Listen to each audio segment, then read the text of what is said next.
Bismillahirrahmanirrahim. Assalamualaikum warahmatullahi wabarakatuh. Alhamdulillahi rabbil alamin. Allahumma sholli ala sayyidina Muhammad wa ala ali sayyidina Muhammad.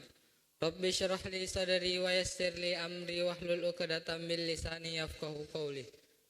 Subhanaka la ilma lana illa ma fahamtana innaka antal alimul hakim. Wa subhanaka la fahma lana illa ma fahamtana innaka antal allamul ghuyub. Pertama-tama marilah kita panjatkan puja dan puji syukur atas kehadirat Allah Subhanahu wa taala. Karena atas nikmat dan karunia-Nya lah kita dapat hadir ke tempat yang penuh mubarakah ini. Salawat serta salam tak lupa pula kita kirimkan kepada Nabiullah Nabi Muhammad sallallahu alaihi wasallam. Allahumma sholli ala sayyidina Muhammad wa ala ali sayyidina Muhammad.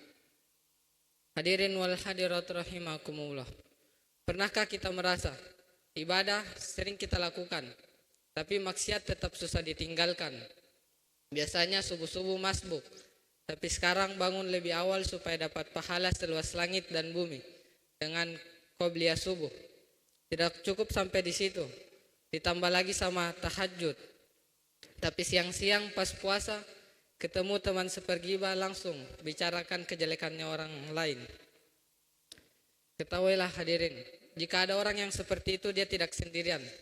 Saya atau mungkin salah seorang dari kita semua pasti pernah melakukan hal yang sama. Ibadah-ibadah yang kita lakukan tidak lantas menjadikan kita manusia yang sempurna. Bahkan yang bersalawat 1000 kali dan yang bertahajud di dini hari. Kita ini manusia tidak mungkin saleh terus. Ada kisah mungkin yang dapat kita simak darinya. Kisah ini tentang sahabat Nabi Shallallahu Alaihi Wasallam yaitu Hanzalah. Pada waktu itu Abu Bakar bertemu dengan Hanzalah lalu bertanya kepada beliau, "Bagaimana kabarmu wahai Hanzalah?" Lalu dijawablah oleh Hanzalah, "Hanzalah kini telah munafik." Mendengar jawaban dari Hanzalah tersebut, Abu Bakar kaget. Bagaimana mungkin Hanzalah mengatakan hal seperti itu? Padahal dia adalah juru tulisnya Nabi. Dia adalah orang terpercayanya Nabi. Mengatakan seperti itu. Subhanallah, kata Abu Bakar. Apa maksud dari perkataanmu? Abu Bakar menanyakan agar jelas.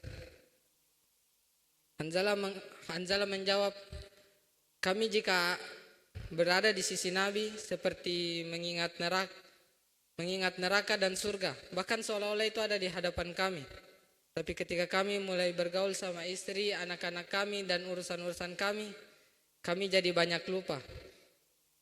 Mendengar kata-kata dari Hanzalah tersebut, Abu Bakar pun merasa, saya juga mungkin demikian.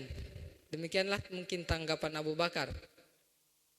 Kemudian menghadaplah mereka berdua kepada Nabi Shallallahu Alaihi Wasallam. Mendengar keluhan dari kedua sahabatnya tersebut, Nabi tidak kaget. Malahan Nabi bersabda, demi Allah yang jiwaku berada di genggamannya, jika kalian ingin terus-menerus beramal sama seperti kalian berada di sisiku, maka niscaya malaikat akan terus-menerus menyalami tangan kalian di tempat tidur dan di jalan. Namun Hanzalah lakukanlah perlahan demi perlahan. Demikianlah sabda Nabi Shallallahu Alaihi Wasallam.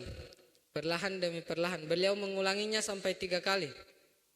Beriman itu tidak gampang hadirin. Tidak setelahnya kita langsung jadi orang yang bertakwa. Tidak setelahnya kita langsung jadi orang yang ihsan. Semua itu butuh proses. Ibadah yang kita lakukan adalah bagian dari proses tersebut. Bahkan yang bertahajud di dini hari,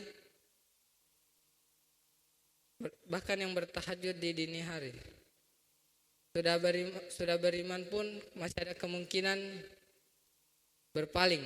Sudah beriman pun masih ada kemungkinan berbuat dosa yang besar maupun yang kecil. Namun masih ada kemungkinan. Bukan berarti kita diperbolehkan untuk melakukannya.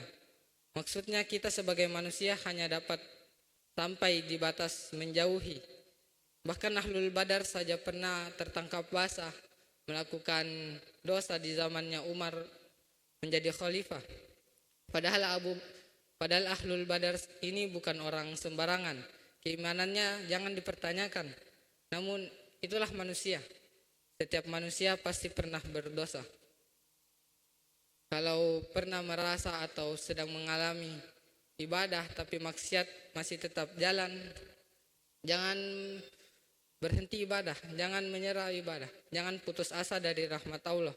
Karena itulah tujuan setan, membuat kita berputus asa dari rahmat Allah. Setan membuat anggapan yang sesat menjadi indah. Saya malu berdoa kepada Allah, meminta rahmatnya, apalagi berada di masjid, sedangkan maksiat masih sering saya lakukan. Tahukah kita hadirin bahwa salah satu kerjaannya setan ialah seperti itu, membuat kita tidak pantas menjadi hamba Allah, hambanya Allah.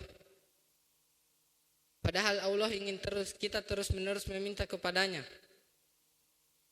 Salah besar jika ada yang beranggapan bahwa Allah membenci kita karena kita berbuat maksiat sekalipun kita terus menerus ibadah.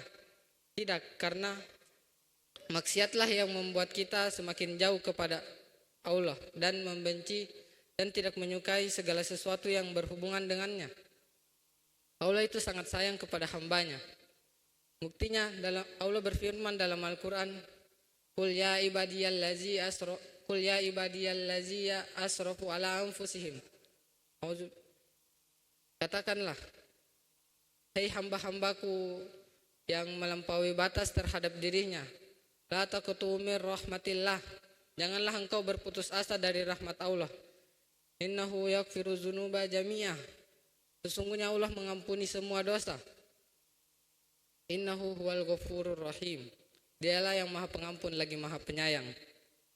Allah tidak mengatakan kita ini para pendosa, tapi Allah mengatakan kita ini hamba-hambanya. Kita masih dianggap hambanya oleh Allah.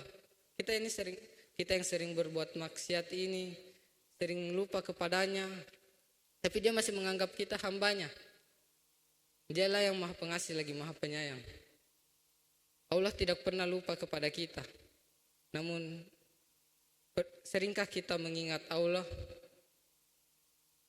Kalau masih merasa ibadah masih berjalan tapi maksiat tetap susah ditinggalkan, disitulah kecintaan kita kepada Allah sedang diuji.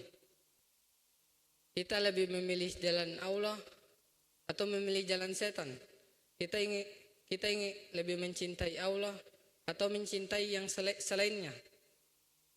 Kita ingin memasuki surganya Allah atau tidak sengaja lagi di jalan menuju neraka?